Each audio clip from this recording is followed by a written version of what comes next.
जय श्री राम। भारत माता की, భారత్ మాతాకి. మరి ఈరోజు వేదిక మీద ఆసీనులైన అధ్యక్షులు గంజి సీనన్న గారికి, కార్యదర్శి దేవదత్తు గారికి, మరి ప్రధాన ఆచార్య ఆనంద్జీ గారికి, మరియు లక్ష్మణ్ గారికి, ముఖ్య అతిథి కరూర్ వైశ్య బ్యాంక్ మేనేజర్ గారికి, మరియు వేదిక ముందున్న మాతాజీలకు, ఆచార్య బృందానికి, స్టాఫ్కు, మరియు పోషక మహాశయులందరికీ కూడా నా నమస్కారాలు. మరి 80వ స్వాతంత్ర దినోత్సవ శుభాకాంక్షలు తెలియజేసుకుంటున్నాను. విద్యార్థులకు నా ఆశీస్సులు. మీకు కూడా 80వ స్వాతంత్ర దినోత్సవ శుభాకాంక్షలు తెలియజేసుకుంటున్నాను. మరి ఈరోజు ఎంతోమంది త్యాగమూర్తుల ఫలితము మనకు ఈ స్వాతంత్రం వచ్చింది. ఎంతోమంది వాళ్ళ కుటుంబాలను, వాళ్ళ ధనాన్ని, వాళ్ళ సమయాన్ని వెచ్చించి, వాళ్ళ ప్రాణాలను కూడా సైతం లెక్క చేయకుండా ఎంతోమంది, వందల మంది మన దేశ స్వాతంత్రం గురించి బలిదానం ఇచ్చారు. వాళ్ళ జీవితాలను బలిదానం ఇచ్చారు. వాళ్ళందరికీ ఈరోజు మనం ఈ స్వాతంత్రాన్ని జరుపుకుంటున్నామంటే వాళ్ళందరూ చూపించిన బాటలో నడుస్తూ దేశానికి సేవ చేస్తేనే వాళ్ళకు నిజమైన నివాళి అని నా కోరిక. మరి ఎంతోమంది స్వాతంత్ర సమరయోధులు ఉన్నా కూడా మరి కొంతమంది ఈ మధ్య సోషల్ మీడియా వచ్చిందని చెప్పి ఒకే కుటుంబం తెచ్చింది, 2 కుటుంబాల వారే స్వాతంత్రం తెచ్చారనేది పూర్తిగా అర్థరహితం.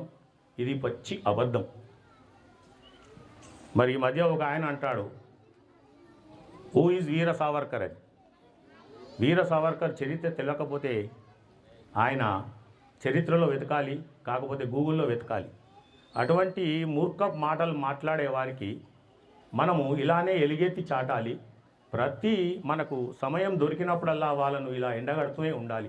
అప్పుడైనా వాళ్ళకు బుద్ధి వస్తుందేమో. సావర్కర్ ఎవరనే ఆ మూర్ఖుడు ఎవరైతే ఉన్నారో, మేమే తెచ్చామని చెప్పి ప్రగల్భాలు పలికే వీళ్ళు, సావర్కర్ గారు అలా చెప్పలేదు, నేనే తెచ్చానని. మొట్టమొదటి మన స్వాతంత్ర సంగ్రామం ఎప్పుడు ప్రారంభమైందంటే 1857వ సంవత్సరం సిపాయిల తిరుగుబాటు వలనే మన స్వాతంత్ర సంగ్రామం మొదలైందని చెప్పి ఎలుగెత్తి చాటినవాడు వీర సావర్కర్. ఆయన సొంతంగా నేనే తెచ్చినాను ఎప్పుడు చెప్పుకోలేదు. అటువంటి వీర సావర్కర్ లాంటి మహానుభావులు ప్రపంచ చరిత్రలో కూడా ఎక్కడ ఉండరు. సుమారు 25 సంవత్సరాల పాటు అండమాన్ నికోబార్ కాలాపాని జైల్లో చిన్న గదిలో కఠినమైన శిక్షను అనుభవించిన వాడు వీర సావర్కర్. మరి వీళ్ళలాగా గృహ నిర్బంధం పేరిట అప్పుడున్న ఒకరిద్దరు, పేర్లు అవసరం లేదు కానీ, మేమే తెచ్చినామని ప్రగల్భాలు పలికే వాళ్ళు మంచి మంచి ప్యాలెస్లో వాళ్ళను గృహ నిర్బంధం చేశారు, కానీ ఎప్పుడు జైలు జీవితం అనుభవించలేని వాళ్ళు మూర్ఖులు. వాళ్ళు ఆగాఖాన్ ప్యాలెస్లో పని వాళ్ళతో మరియు వార్తాపత్రికలతో, వంట మనుషులతో, పెద్ద పెద్ద ల్యాండ్లలో కూర్చొని గృహ నిర్బంధం పేరుట అనుభవించి అదే జైలు జీవితం అని ప్రగల్భాలు పలికే వాళ్ళు ఉన్నారు మూర్ఖులు. మరి సావర్కర్ది అలా కాదు, 4x7 గది. అక్కడ అండమాన్ నికోబార్ పోయినప్పుడు సెల్లార్ గదిలో చూసాం మేము. అంత చిన్న ఇరుకు గదిలో 26 సంవత్సరాలు. ప్రపంచంలో ఏ వ్యక్తి కూడా అంత కఠిన కారాలు అనుభవించలేదు. విదేశీ వస్తువులను బహిరంగంగా బ్రిటిష్ వాళ్ళ ముందే దహనం చేసిన వ్యక్తి వీర సావర్కర్ గారు. 26 సంవత్సరాల కఠిన కారాగార శిక్ష. రాజ్ బిహారీ బోస్ గారికి, నేతాజీ సుభాష్ చంద్రబోస్ గారికి, భగత్ సింగ్ గారికి కూడా వాళ్ళు ముగ్గురు కూడా చెప్పిన మాట ఏంటంటే, వీర సావర్కర్ గారి పుస్తకాలు చదివి మేము ఇంత దేశభక్తులుగా తయారయ్యామని ఒక సందర్భంలో చెప్పారు వాళ్ళందరూ. మరి ఇటువంటి గొప్ప వ్యక్తిని కూడా హూ ఈజ్ వీర సావర్కర్ అనే మూర్ఖుడు తెలుసుకోవాలి.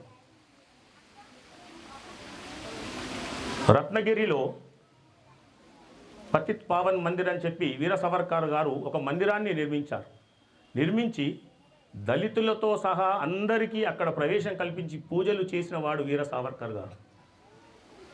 మరి ఫ్రాన్స్లో ఒక ఓడరేవు, మార్షల్స్ అని ఒక ఓడరేవు ఉంటుంది. ఆ ఓడరేవులో ఆయనను ఓడలో తీసుకువస్తుంటే ఎంతో సాహసంతో సముద్రంలో దూకి తప్పించుకున్నవాడు వీర సావర్కర్ గారు. ఇటువంటి గొప్ప వ్యక్తిని అవమానిస్తున్నారంటే వాళ్ళు ఎంత మూర్ఖులో మనకు అర్థమవుతుంది. మరొక దేశభక్తుల్ని ఈ సందర్భంలో కనీసం ఒక 2-3 దేశభక్తులనైనా మనం జ్ఞాపకం చేసుకోవాలి. చిల్డ్రన్స్ తప్పకుండా మీరు వినాలి. మీరు పెద్దగా అయిన తర్వాత మీకు ఇవన్నీ స్టోరీలు గూగుల్లో దొరుకుతాయి. మీ మాతాజీలు మంచి దేశభక్తితో, ఇక్కడ ఉన్న మాతాజీలు అందరూ కూడా దేశభక్తిని ముఖ్యంగా పెంపొందిస్తూ మీ ఉన్నతికి, మీ ఎదుగుదలకు పాటుపడుతున్నారు వాళ్ళందరూ. కానీ నేతాజీ సుభాష్ చంద్రబోస్ ఎలాంటి వాడంటే, మనకు స్వాతంత్రం వచ్చిన తర్వాత బ్రిటిష్ ప్రైమ్ మినిస్టర్ అట్లీ అని ఉండే, అట్లీ గారు వాళ్ళ పార్లమెంట్లో రాసుకున్న విషయం ఏమని రాసుకున్నాడంటే, we did not fear Gandhiji, Nehruji, we fear Netaji Subhash Chandrabose అని రాసుకున్నాడు. మనం చెప్పింది కాదు ఇది, ఎవరో మనమో మన బీజేపీ వాళ్ళు చెప్పింది కాదు ఇది. బ్రిటిష్ ప్రధానమంత్రి అట్లీ గారు చెప్పారు, నేను గాంధీజీకి భయపడలేదు, నేతాజీ సుభాష్ చంద్రబోస్ ఆజాద్ హింద్ ఫౌజ్ పెట్టి అందరినీ ఏకతాటిపైకి తెచ్చి పోరాటం చేస్తున్నారు. ఆ పోరాటాన్ని మనం తట్టుకునే శక్తి మనకు నశించింది. ఆ రోజుల్లో బ్రిటిష్ సైన్యము 25 లక్షలు. ఆ 25 లక్షల సైన్యంలో బ్రిటిష్ వాళ్ళు కేవలం 25,000 మాత్రమే. మిగతా అంతా మన వాళ్ళే. భయానికో, డబ్బుకో, పదవులకో లొంగిపోయి వాళ్ళ చేతి కింద పనిచేశారు. అప్పుడు వాళ్ళందరి కూడా సమ్మె చేశారు. ఏ పోర్టులో కూడా ఒక ఓడను కూడా మేము కదలనివ్వము, సైలెన్స్. ఏ పోర్టులో కూడా ఏ ఓడను కూడా కదలనివ్వము బ్రిటిష్ వాళ్ళే అని చెప్పేసి వాళ్ళు సమ్మె చేశారు. ఇంతమంది 25 లక్షల మంది సమ్మె చేస్తుంటే వాళ్ళని తట్టుకునే శక్తి మనకు లేదు అని, దానికి ఈ సమ్మె చేయడానికి మూల కారణము నేతాజీ సుభాష్ చంద్రబోస్, ఆజాద్ హింద్ ఫౌజ్ వాళ్ళే. ఈ ఆజాద్ హింద్ ఫౌజ్ స్థాపించింది నేతాజీ సుభాష్ చంద్రబోస్ గారు. మరి అటువంటి వీరుని వల్లనే మనకు స్వాతంత్రం వచ్చిందని బ్రిటిష్ ప్రధానమంత్రి గారే చెప్పారు. వాళ్ళ చరిత్రను కూడా పక్కకు పెట్టి ఆయనను కూడా కాంగ్రెస్లో 2 సార్లు అధ్యక్షునిగా ఆయన ఎన్నికయ్యారు. రెండోసారి గాంధీజీ గారు వద్దంటే ఖచ్చితంగా నేను పోటీ చేస్తానని కాంగ్రెస్ కమిటీ అధ్యక్షునిగా దేశానికి పోటీ చేశాడు. అప్పుడు గాంధీజీ గారు ఈయనను వద్దని చెప్పేసేసి పట్టాభి సీతారామయ్య గారిని నిలబెడితే 200 పైచిలు ఓట్లతో నేతాజీ గారు గెలిచారు. అయినా కూడా గాంధీజీ విషయాలు నచ్చక రాజీనామా చేసి వెళ్ళిపోయి ఆజాద్ హింద్ ఫౌజ్ అని స్థాపించి ఎంతో కష్టపడి జర్మన్ వెళ్ళారు. అప్పటికే 2వ ప్రపంచ యుద్ధం స్టార్ట్ అయింది. జర్మన్ వెళ్ళి ఇంగ్లాండ్కు వ్యతిరేకంగా పోరాడుతున్న హిట్లర్, జర్మనీ నియంత అడాల్ఫ్ హిట్లర్ గారిని ఎంతో కష్టపడి వారి అపాయింట్మెంట్ తీసుకొని వారిని కలిశారు. కలిసిన తర్వాత నా స్వాతంత్రం గురించి మీరు నాకు సాయం చేయాలి హిట్లర్ గారు అని చెప్పి అడిగినప్పుడు, నీకు స్వాతంత్రం ఇస్తాను, కానీ ఇంత దేశభక్తి గల వ్యక్తిని నేను చూడలేదు. మరి ఈ దేశభక్తి గల వ్యక్తి నాకు నా దేశానికి పనిచేయాలి, నీకు స్వాతంత్రం రావడానికి నేను సహాయం చేస్తాను, కానీ నువ్వు నాకు పనిచేయాలి అంటాడు ఆయన. తప్పకుండా నాకు స్వాతంత్రం వచ్చిన తర్వాత నేను మీ దగ్గరకు వచ్చి పనిచేస్తానన్నాడు. అటువంటి గొప్ప దేశభక్తుడు. మరి మీరు స్వాతంత్రం వచ్చిన తర్వాత మీరు స్వాతంత్ర ఫలాలను అనుభవించాలి, స్వేచ్ఛా వాయువులను పీల్చాలి, మీ దేశ ప్రజలను మీరు పరిపాలించాలి అని చెప్పేసి హిట్లర్ గారు అడిగితే, నాకు ఆ పదవులు అక్కర్లేదు, నాకు నా దేశ ప్రజలు స్వేచ్ఛా వాయువులు పీల్చుకోవాలి, ఈ బ్రిటిష్ సంఖ్యల నుంచి విముక్తి కావాలని చెప్పేసి ఆయనకు మాట ఇచ్చినటువంటి గొప్ప వ్యక్తి నేతాజీ సుభాష్ చంద్రబోస్ గారు. ఇటువంటి వాళ్ళ చరిత్రలను కూడా మనకు లేకుండా స్వాతంత్రం వచ్చిన తొలినాళ్లలో నెహ్రూజీ గారి మంత్రివర్గంలో ఎవరున్నారు?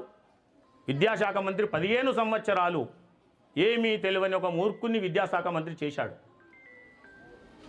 మెకాలే విద్యా విధానం అని తీసుకొచ్చి చిన్నపిల్లల మనస్తత్వాలను, దుర్మార్గుల చరిత్రలే మంచి హీరోలు అని చెప్పి, దుర్మార్గులే హీరోలు అని చెప్పేసి మన విద్యా వ్యవస్థలో అటువంటి దుర్మార్గుల చరిత్రని చొప్పించి మన చిన్నపిల్లల మనసులను కలుషితం చేసిన వాళ్ళు ఆనాటి పాలకులు, మొట్టమొదటి ప్రైమ్ మినిస్టర్ వారు.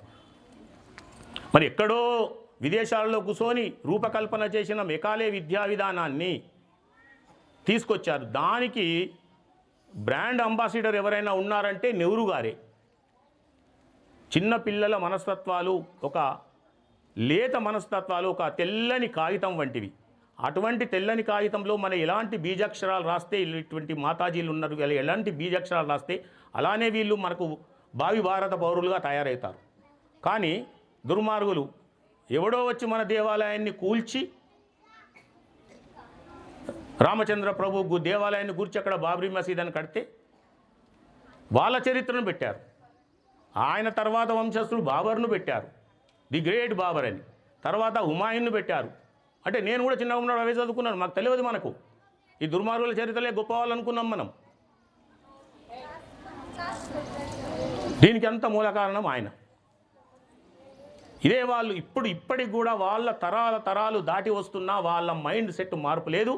ఈ దేశం మీద విషం చిమ్మడము, పరాయి దేశానికి పోయినప్పుడల్లా దేశద్రోహులతో మీటింగ్ పెట్టడము, ఎలా ప్రజాస్వామ్యబద్ధంగా ఎన్నికైన 140 కోట్ల మంది ప్రతినిధి మహానుభావులు, మరో రాముడు అందామా, మరో కృష్ణుడు అందామా, మరో వల్లభాయ్ పటేల్ అందామా, మరో నేతాజీ అన్నామా, ఎన్ని పేర్లు పెట్టినట్టు అటువంటి మహానుభావుడు ప్రజాస్వామ్యబద్ధంగా పరిపాలిస్తుంటే దేశద్రోహులతో మీటింగ్ పెట్టి బొద్దింక పార్టీని తీసుకొచ్చి ఇక్కడ ప్రధానమంత్రిని దించాలని చూస్తున్న ఈ రాక్షసుల పట్ల మనమందరం ఎంతో జాగ్రత్తగా ఉండాలి మిత్రులారా. ప్రతి ఒక్కరు కూడా పిల్లలకు అర్థమైన వాళ్ళు మీ దగ్గర చర్చించండి, మీ స్నేహితులకు చెప్పండి. మాతాజీలు కానీ ఎక్కడ ఏ విషయం జరిగినా, ఏ చిన్న పార్టీ జరిగినా, ఏ సమావేశం జరిగినా కొద్దిగానన్నా మనం జాతీయవాదంతో చర్చ పెట్టాలి.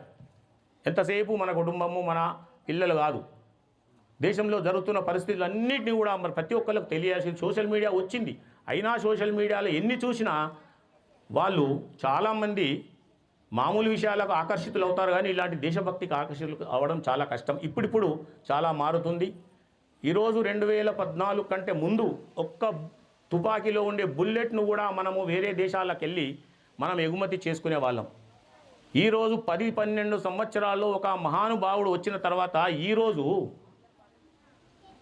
ఒక 30 దేశాలకు మనము ఆయుధాలను, మిస్సైల్స్ను ఎగుమతి చేస్తున్నాము. వేరే దేశాల వాళ్ళు మన దగ్గర లైన్ కడుతురంటే మన దేశం ఎంత అభివృద్ధి చెందిందో ఒక్కసారి ఆలోచించుకోవాలి.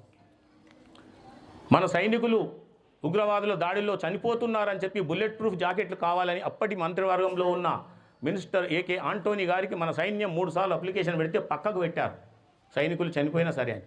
మరి ఇప్పుడు సియాచిన్ కొండల్లో అద్భుతమైన రోడ్లు, హెలీప్యాడ్లు, సైనికులకు ఏమన్నా అయితే మనం ఇమ్మీడియట్ పోయి అంబులెన్స్ సర్వీసులు.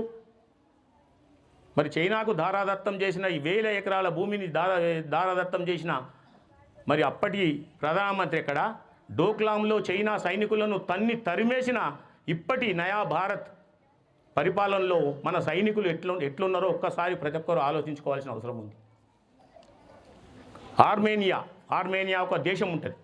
ఆ దేశంలో మొన్న ఇండిపెండెన్స్, మొన్న రిపబ్లిక్ డే రోజు మన దేశానికి సంబంధించిన 3 అద్భుతమైన ఆయుధాలను వాళ్ళు కొనుగోలు చేసిన దాన్ని ఆ ఇండిపెండెన్స్ డేలో మనం ఢిల్లీలో అయితే ఎలాగైతే పేరేడ్ పెడతామో అలా ఆ పేరేడ్లో మన ఆయుధాలను వాళ్ళు ప్రదర్శించారంటే మన దేశం ఎంత ఎదిగింది ఈ 10 సంవత్సరాల్లో. ప్రతి ఒక్క జాతీయవాది అర్థం చేసుకోవాలి. ఈ దుర్మార్గులు, ఈ కుటిల రాజకీయ నాయకులు విద్యార్థుల పేరిట మోదీజీ గారిని, వాళ్ళ తల్లిని తిడుతున్న వాళ్ళను ప్రతిక్షణం మనం ఎండగట్టి సోషల్ మీడియా సాక్షిగా వీలైనప్పుడల్లా మనము సభలలో సాక్షిగా వీళ్ళన్నీ ఎండగట్టినప్పుడే నిజమైన మనకు స్వాతంత్రం వచ్చినట్టు. ఇప్పటికీ కూడా ప్రతి వీధిలో, ప్రతి ఊరిలో, ప్రతి డిస్టిక్లో, ప్రతి రాష్ట్రంలో దేశద్రోహులు, దుర్మార్గులు, పక్క దేశానికి పాట పాడే వాళ్ళు, పక్క దేశాన్ని ప్రేమించే నియంతృత్వ మనస్తత్వం గల దుర్మార్గులు మన దేశంలో ఉన్నారు. వాళ్ళందరికీ కూడా మనం ఒకటే సమాధానం, మన చేతిలో అత్యద్భుతమైన ఆయుధం ఉంది. మహానుభావులు బిఆర్ అంబేద్కర్ గారు రాజ్యాంగం రాసిన వాళ్ళు మనకు అత్యద్భుతమైన హక్కునిచ్చారు, ఓటు హక్కు. ఆ ఓటును సద్వినియోగం చేసుకొని మన దేశాన్ని కాపాడేవారిని మనం ఎన్నుకుంటేనే ఈ దేశం ఇంకా ముందు పడుతుంది. ఆనాడు వివేకానందుడు కలలు కన్న విశ్వగురు స్థానానికి ఈరోజు ఒక్కొక్క అడుగు ముందుకు వేసుకుంటూ మహానుభావులు మోదీజీ గారు పోతున్నాడు. విశ్వగురు స్థానానికి మనం వెళ్ళాలంటే ఇటువంటి గొప్ప వాళ్ళను, దేశభక్తుల్నే మనం ఎన్నుకోవాలి మిత్రులారా. కాబట్టి సమయం ఎక్కువ లేదు, ఎండ కొడుతుంది, పిల్లలు కూడా ఇబ్బంది పడుతున్నారు. దయచేసి ఈ అవకాశం ఇచ్చినందుకు, ఈ 4 మాటలు మీరు విన్నందుకు మీ అందరికీ మనస్ఫూర్తిగా ధన్యవాదాలు తెలియజేసుకుంటూ జై శ్రీరామ్.